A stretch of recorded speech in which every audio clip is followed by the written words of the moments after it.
me at Cello, Cello. You had me at Cello. You had me at Cello. Oh, you had me at Cello. Good afternoon, everyone. Welcome to another episode of Cello Chat. I'm extremely excited to visit today with Juan Manuel Padilla, who is coming to us from Spain, Andalusia. That's it. All Well, right. but right now I live in Zaragoza. Okay. It's on the north of Spain, but I'm from Andalusia. Yeah. All right. Excellent. Excellent. And how are you doing?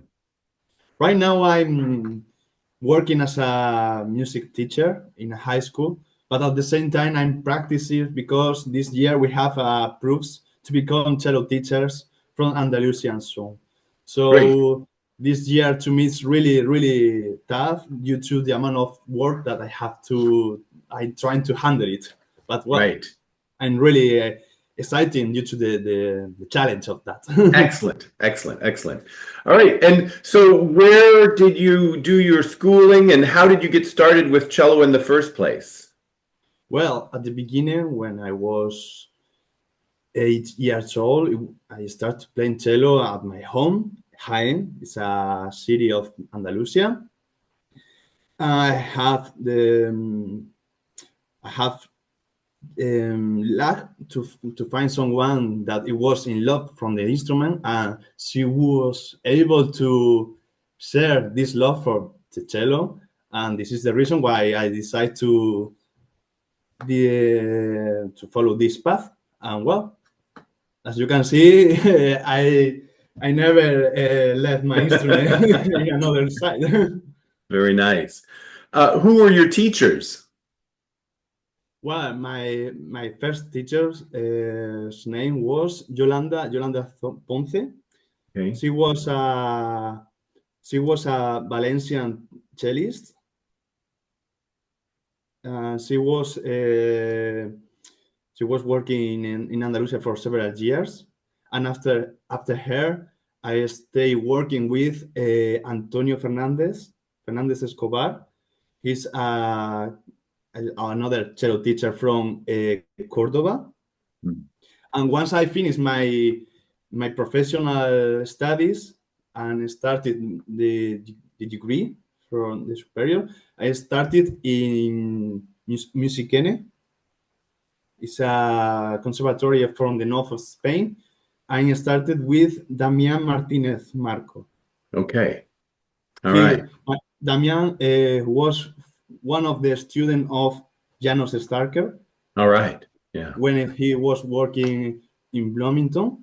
Okay. So Damián was studying there for several years.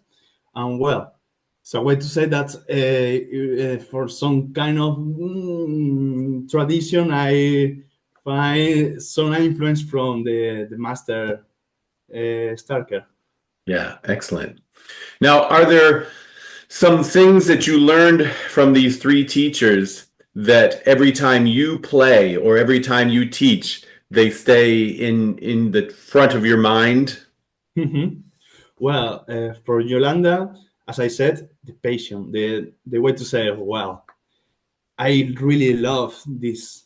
I really love this kind of express myself from the others, or to find a way to have a bond between the feelings and the waves, the sounds. Yes. And that, I think it's crucial to develop. But indeed, I have to say that Antonio, for example, he gave me something really special. That's to develop a discipline, a way to say, I have to sacrifice myself sometimes to be able to express as much as possible.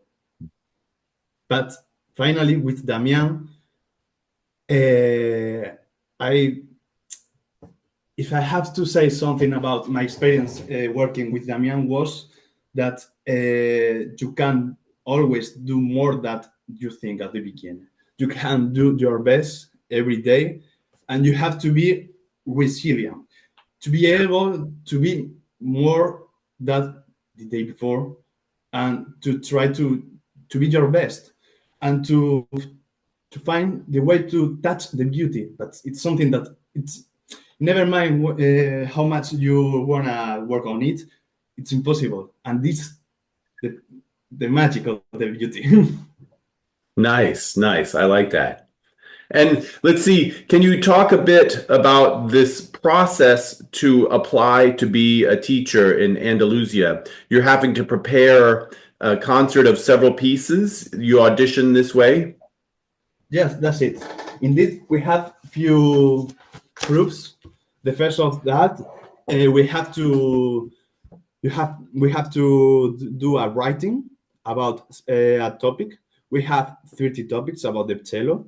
For example, the first one is about the origins, about the way it's start the instrument, the luthier origins, also the influence from Rebec, Ravel, other instruments from different cultures. That's one of our topics that we have to develop. So we have 2 hours to do a writing about this topic according to the different checks that we have to do during our writing. After that, we have our concert, and this time we have to play 30 minutes of music, but we have to prepare 4 pieces from different moments, from different styles. For example, myself, I'm preparing the 5th suites of Bach. Yeah. Amazing Yeah, suites. it is. It's really wonderful. For me, the prelude, it's magic. It's like the entrance of a huge cathedral. Yeah. Wow. Yeah. Nice. The classical piece is the D major Haydn concert. Yeah. As you know, it's really special to me due to my research. Yes. After that, well, due to the Spanish bone, I decided to prepare the suites from Gaspar Casado. It's Beautiful. really beautiful, really beautiful. And from romantic piece, I prepared the Adagio Allegro from Schumann. All right. All right. So And it's when, really balanced. this is coming up soon. When is this? At the end of June. We Okay. are, yeah, so it's really soon, really. Okay. All right. Best We of are luck. waiting for the date exactly, Okay. but we know more or less that it's gonna be from this month. All right. Excellent. Excellent. Well, best of luck. So, Thank you. to the point on that Haydn D major, I found your research on that interesting concerto because, you know, if a student is going to play the Haydn C major, well, you know what you're going to get. But when you hear somebody's going to play the Haydn D major, well, which one? Yeah. So can you summarize some of your findings about the Haydn D? Well, this concert, as you said, it's really special because we have a lot of editions. First of all, once you try to say, well, how to handle it, how to be able to say, well, this is our beginning, this is the only way to prepare this piece. Unfortunately, there's not only one. We have a lot of them due to our traditions, because this concert, it was a little bit manipulated from several cellists along the time. For example, we have the edition from I don't really remember exactly, but if I don't mistake it, it was from Claire, maybe. But the way it's that we have a lot of editions, well, if we have to take a reference that it's really, really important for us, is the Handel one, because it's like the more strange from the manuscript. It's the more approach from the thoughts of Haydn, but it's true that the Gendron edition is our reference due to tradition and all of that. But especially when I was working from the comparison between the editions, we have some nuance due to the different fingers that it proposed the edition, or indeed the bows that change significantly the significance of the sentence, the musical phrases.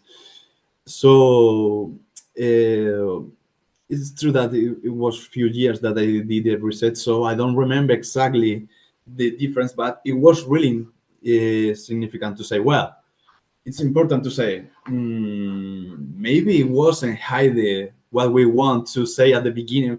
For example, when we have the beginning of the first phrase on the solis, when we have the chromatis descends, uh,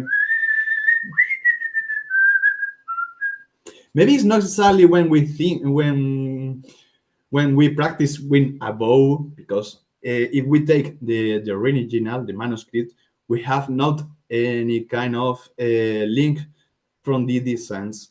It was maybe a lesson from Jandron. Hmm. It could be. Indeed, we have some notes that they are not exactly as we normally play. For example, at the beginning of development, we have a if sharp. Uh, if you want, I could give you some notes later, but the, the clue is that to say, well, we have some sentence on the concerto that we thought that it was always like that. It's not true. It's not true. I think that that that way to, well, to say, to wonder ourselves as musicians what we want to explain to the public, what we want to say, Hmm. because it's not true that always we have the composer thoughts for us due to the edition, because it's like well, the broken phone. We have several steps. It's not the same the manuscript that the first edition, the second, the third, the edition with the solis. It changed a lot, so it's really difficult. But due to my research, I woke up my curiosity due to the historical interpretation. Uh-huh. For example, when I was reading from Harnoncourt, I discovered that it was a really interesting word that if you have, well, the sacrifice, the endeavor to say, well, I want to be one of these musicians that want to say something about what is exactly what we want to say and what was exactly they wanted to say at the beginning, what it was the original meaning. Hmm. So the early music is something really interesting. But it's true that on the other hand, we have the D major concert as a reference for orchestral proofs. So most of the time when we want to listen the edition of the D major, we want the traditional one, not the earlier music one. So as cellists, we have to be conscious or to say, well, I want to do a early edition, but maybe it's not the best moment for an orchestra proof. So also we have to be able to say when is the moment to do a performance or another one for the same piece. Interesting. Yeah, it's very interesting to compare those editions. Now let's see. So you spent some time at the Musical Instrument Museum not long ago, and there's a couple things. For one, I don't know when you maybe have plans to come over to United States, but we have a wonderful musical instrument museum right in the middle of the country in Vermilion, South Dakota. And my cello studio is very excited to go there at the end of this summer.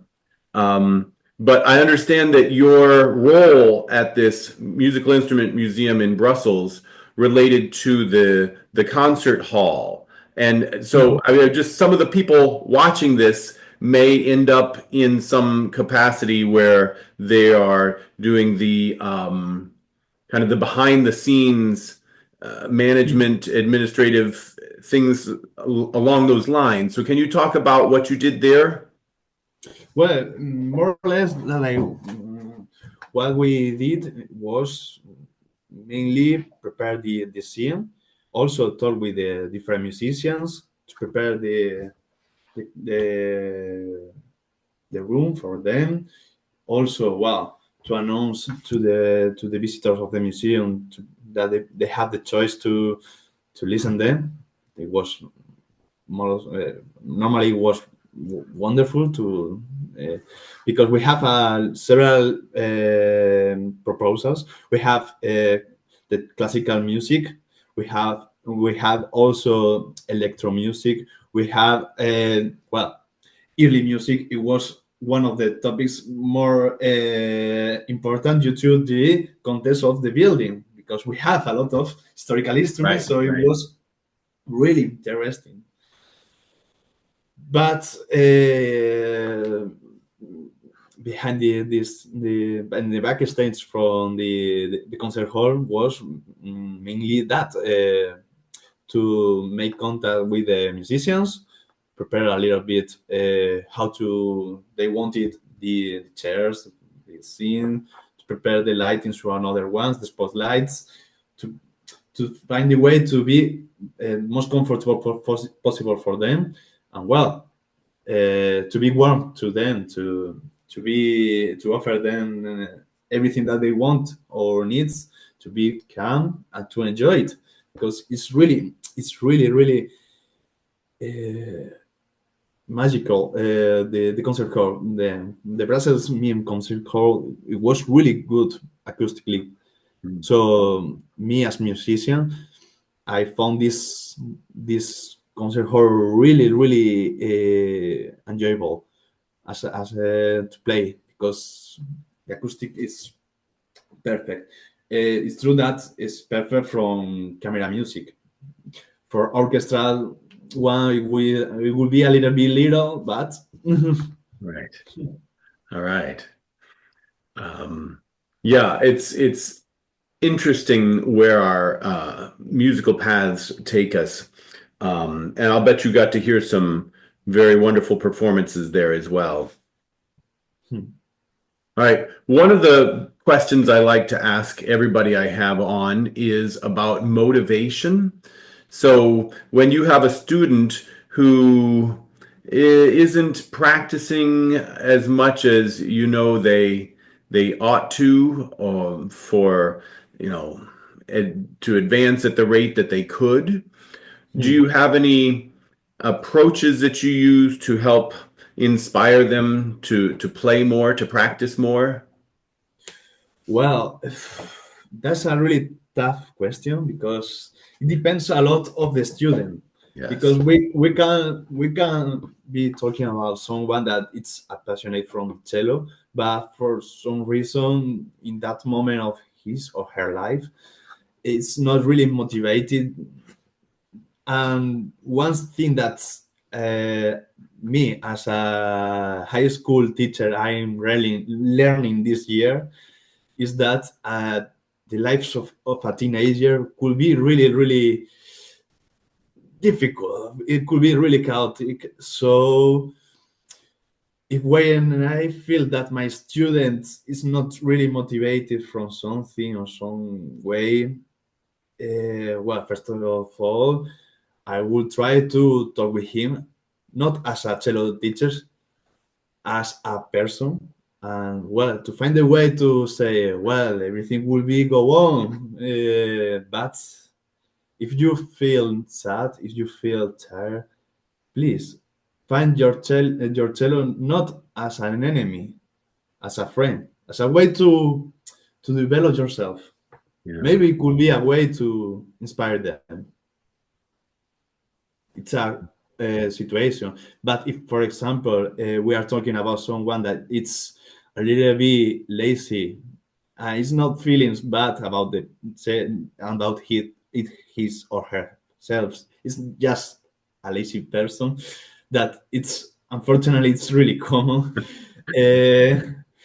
One thing that I would try would be, well, what's the music that you normally like to listen? You like this music? Well, we're gonna do a deal.